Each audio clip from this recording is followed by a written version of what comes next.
Myself, AWS, Azure and Oracle certified professional and Microsoft certified trainer. Many associates not only passed by following these videos, they have passed with above 90% score. If you have missed OCI Foundation question series videos or Oracle Autonomous Database Specialty Exam question series videos, I highly recommend you to please watch those videos. To encourage you for the free certification, we have started a giveaway where you can participate for free and win exciting rewards while preparing for the certification exam. Don't miss to click the I button at the top right corner to know the steps. Links available in the video description as well. If you are new to this channel, please subscribe and press the bell icon now. Let's start. Question 21. Which DNS resource record type is used to point a host name to an IP4 address? And the options are A. Alias, B. A, C. CNAME and D. 4 times A. Now analyze the options. Option A. Alias name. Alias name is a private pseudo record that allows CNAME functionality at the apex of a zone. So this is incorrect. Option B. A record. A record is an address record which is used to point a host name to an IP4 address. So this is correct. Option C. CNAME. CNAME is a canonical name record, identifies the canonical name for a domain. So this is incorrect. And option D. 4 times A. This is an address record which point to host name to an IP6 address. As per the question, the requirement is for IP4. So this is incorrect. You can go through this Oracle doc if you want to know more about this. All these links are mentioned in the video description. Question 22. Which two components cannot be deleted in an Oracle Cloud Infrastructure Virtual Cloud Network? And the options are A. Service Gateway, B. Default Security List, C. Routing Gateway, D. Default Route Table and E. Default Subnet. vCN comes with 3 default components. First, Default Route Table, second, Default Security List and third, Default Setup DSCP option. Option A. Service Gateway is incorrect. It is not default component, so you can delete it. Option B. Default Security List. This is correct. You can't delete Default Security List. Option C. Routing Gateway. No, you can delete Routing Gateway also. So this is incorrect. Option D. Default Route Table. This is correct. Like Default Security List, you can't delete Default Route Table. Option E. Default Subnet. This is incorrect. There is no default subnet. So the correct options for question 22 are option B and D. Question 23. A company is designing an application architecture for its online shopping platform that must have high availability and fault tolerance. Their solution architect configured the application to use an Oracle Cloud Infrastructure Object Storage bucket located in the US East region to store large amount of transactional data. The stored transactional data in the bucket must not be affected even if there is an outage in an one availability domain or a complete region. What should the architect do to avoid any costly service disruption and ensure data durability? And the options are A. Create a new object storage bucket in another region and configure lifecycle policy to move data every 5 days. B. Create a lifecycle policy to regularly send data from standard to archive storage. C. Copy the object storage bucket to a block volume. And D. Create a replication policy to send data to a different bucket in another OCI region. Now analyze the options. Option A. Create a new object storage bucket in another region and configure lifecycle policy to move data every 5 days. In this approach, if there is any outage, then there is a possibility that we would lose 5 days of data, as there is a gap of 5 days for data movement. So incorrect choice. Option B. Create a lifecycle policy to regularly send data from standard to archive storage. This won't work. First of all, from archive storage, you can't directly access the data. And second, most importantly, it is not mentioned archive storage is in different region. So assuming in the same region. So in case of outage, both standard and archive storage will be impacted. So this is incorrect too. Option C. Copy the object storage bucket to a block volume. Same as option B. Copying object to a different storage type won't solve the issue until you use different region. Moreover, the type of data in object storage and block volume are totally different. So option C is also incorrect. Option D, create replication policy to send data to a different bucket in another OCI region. This is correct solution. You need to copy data to same type of storage in different region, and replication policy will be ideal for that. So this is correct. Replication provides protection from regional outages, aids in disaster recovery efforts, and addresses data redundancy compliance requirements. Maintaining multiple copies of data in regional locations closer to user access can also reduce latency. Question 24. In Oracle Cloud Infrastructure Container Engine for Kubernetes, what does replica set do? And the options are A. It provides declarative updates for pods. B. It maintains a stable state of replica pods running at any given time. C. It ensures that all nodes run a copy of a pod. And D. It exposes an application running on a set of pods. Let's see what replica set does. A replica set's purpose is to maintain a stable state of replica pod running at a given time. As such, it is often used to guarantee the availability of a specified number of identical pods. Option A, it provides declarative updates for pods. This is incorrect. This is not the function of replica set. Option B is correct, as replica set maintains a stable state of replica pods running at any given time. Option C, it ensures that all nodes run a copy of a pod. This is incorrect. Option D, it exposes an application running on a set of pod. This is incorrect too. So the correct option for question 24 is option B. Question 25. Which statement is true in regards to OCI object storage versioning? And the options are: object versioning does not provide data protection against accidental or malicious object update, override or deletion. B. By default object versioning is disabled on a bucket. C. A bucket that is versioning enabled can have only and always will have a latest version of the object in the bucket. D. Objects are physically deleted from a bucket when versioning is enabled. Now analyze the options. Option A is not right, as with versioning you can return to previously deleted or edited version of a file. Object versioning provides data protection against accidental or malicious object update, override or deletion. Option B, by default object versioning is disabled on a bucket. This is correct.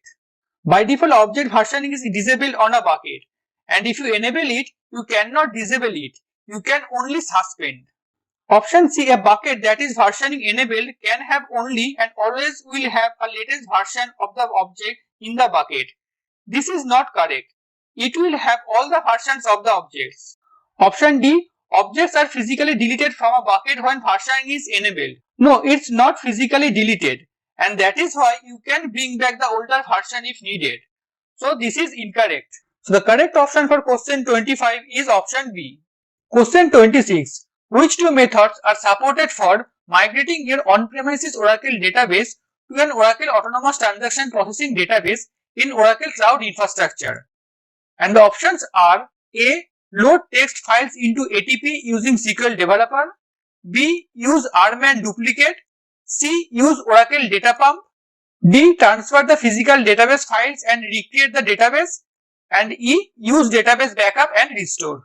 Now analyze the options. Option A, load text files into ATP using SQL Developer. Yes, you can load text files into ATP using SQL Developer. So this is correct. Option B, use RMAN duplicate. No, you can't use RMAN. Refer the question, can I move my on-premises Oracle database to Oracle Autonomous Database using RMAN backup and restore? And the answer is no, RMAN restore into ADB is not supported. You need to use one of the supported migration method outlined above.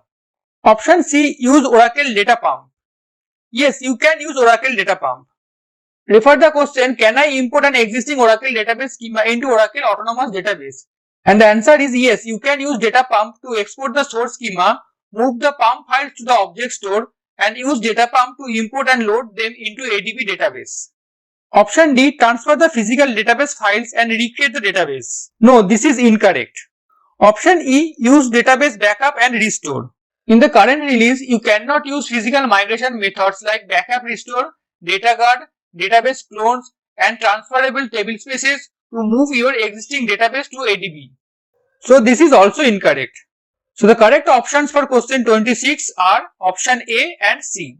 Question 27. Which statement is not true about the Oracle Cloud Infrastructure Object Storage Service? And the options are A. Object storage resources can be shared across tenancies. B. Immutable option for data stored in the object storage can be set via retention rules. C. Object versioning is enabled at namespace level. And D. Object lifecycle rules can be used to either archive or delete objects. With cross-tenancy policies, object storage resources can be shared across tenancies. One organization might also want to share resources with another organization that has its own tenancy. You can refer this documentation for more details on this. Point to me, remember, we have to choose false statement. So option A is incorrect, as this is valid statement. Option B, immutable option for data stored in object storage can be set via retention rule. This is valid statement, so incorrect. Retention rules provide immutable compliant storage options for data retained to object storage and archive storage for data governance, regulatory compliance and legal hold requirement. Option C, object versioning is enabled at namespace level. This is invalid statement, so correct. Object versioning is enabled at bucket level. As we have to choose false statement, so this is correct choice. Option D, object lifecycle rules can be used to either archive or delete objects. Yes, this is valid statement. With lifecycle rule, you can move the object to archive tier or even delete the object after a certain time period. So this is incorrect. So the correct option for question 27 is option C. Question 28. Which two statements are true about multipart upload? And the options are option A, the maximum size for an uploaded object is 10 TB.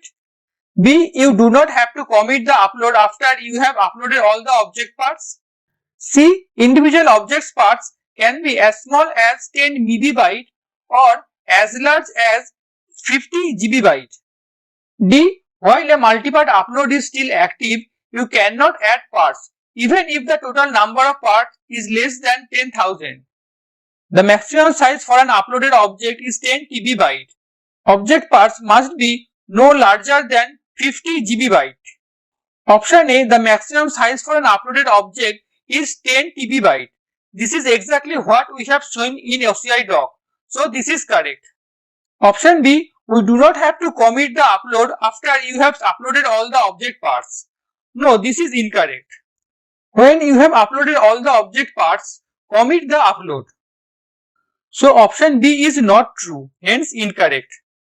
Option C, individual object parts can be as small as 10 MB or as large as 50 GB. Yes, this is correct. Individual objects can't be more than 50 GB. Option D, while a multipart upload is still active, you cannot add parts even if the total number of parts is less than 10,000. While a multipart upload is still active, you can keep adding parts as long as the total number is less than 10,000. So option D is incorrect. So the correct answer for question 28 are option A and C. Question 29. You are running a social media site hosted on a VM standard 2.1 instance shape in Oracle Cloud Infrastructure. As the site becomes popular, you identify network throughput as a bottleneck on your instance when uploading user data. You want to observe the demand for a week before adding new application instances. Which action is most efficient way to resolve this issue? And the options are A, add a secondary virtual network interface card. B, change shape of the instance to a higher network bandwidth instance. C, delete the instance while preserving boot volume and spin up a new higher network bandwidth instance with this boot volume. D, change the performance tier of attached block volume to high performance. Now analyze the options. Option A, add a secondary virtual network interface card. Adding secondary VNIC won't help you with network throughput bottleneck. So this is incorrect. Option B, change shape of the instance to a higher network bandwidth instance. You can change the shape of a virtual machine instance without having to rebuild your instance or redeploy your application. So option B is correct. Option C, delete the instance while preserving boot volume and spin up a new higher network bandwidth instance with this boot volume. When you can easily change the shape, then this two-step process is not required. So this is incorrect. Option D, change the performance tier of attached block volume to higher performance. Changing the performance tier of block volume won't help here. So this is incorrect. So the correct option for question 29 is option B. Question 30. Which action is not valid within the Oracle Cloud Infrastructure Block Volume Service? And the options are A. Clone an existing volume to a new larger volume. B. Restore from a volume backup to a larger volume. C. Shrink an existing volume in place with offline resizing. D. Expand an existing volume in place with offline resizing. Let's see few facts about block volume resizing. You can expand an existing volume in place with online resizing. You can also restart from a volume backup to a larger volume. You can clone an existing volume to a new larger volume. And you can expand an existing volume in place with offline resizing. So the main takeaway is in resizing, you can expand the volume. With this principle, let's analyze the options. Remember, we have to choose which statement is not valid. Option A, clone an existing volume to a new larger volume. We can clone to a larger volume. So incorrect choice. Option B, restore from a volume backup to a larger volume. This is also valid statement. So incorrect choice. Option C, shrink an existing volume in place with offline resizing. This is incorrect statement. You can't shrink. You can expand. So option C is correct choice. Option D, expand an existing volume in place with offline resizing. This is also valid statement. You can expand. So incorrect choice. So the correct option for question 30 is option C.